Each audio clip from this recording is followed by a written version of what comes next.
Okay. Well, sorry, I'm just turning the camera on the other way.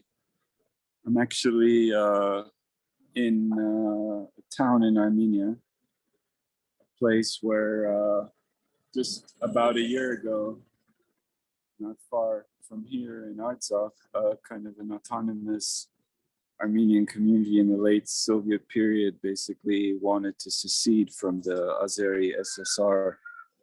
And they didn't recognize that kind of plebiscites and self-determination, and a war ensued in the early 90s during the dissolution of the Soviet Union. And yeah, thinking about the ghosts of communism and connecting it to somehow this struggle of communities to sort of determine their own fate. And it's interesting to think about Chiapas in the early 90s, 94, and thinking about this struggle that happened within the Soviet Union and the difficulty in a way to find a language within a left, especially in the context of a dissolving kind of union, let's say, of around communism. And this last fall, then there was an invasion. Azerbaijan went to inside this space, and there's a lot of dead young people. Actually, you know, if you see it on that building, there's actually an image of I didn't plan this, but one of the young people from this town that was killed. About 4,000 people have died from that invasion. I mean, and that would be like comparable to maybe like 400,000 Americans in the context of population.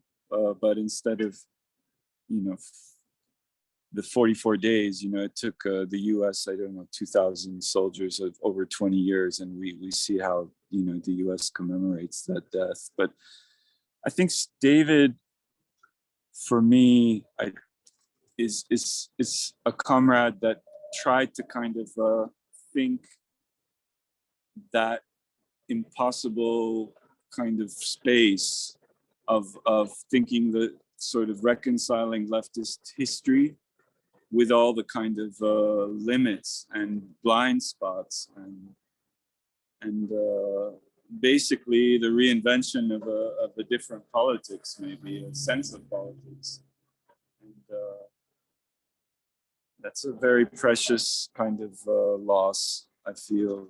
You know, the 1 year passing is a very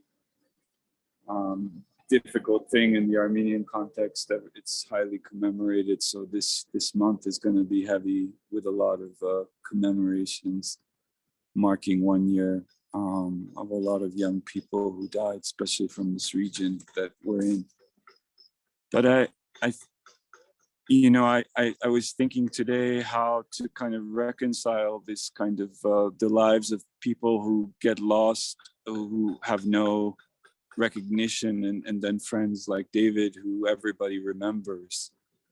And it's a difficult thing, you know. So, but I wanted to just say, David seemed, from it, what everyone has also said, was this person who, despite his exceptionality, he was also an everyman, you know, and that special quality to be,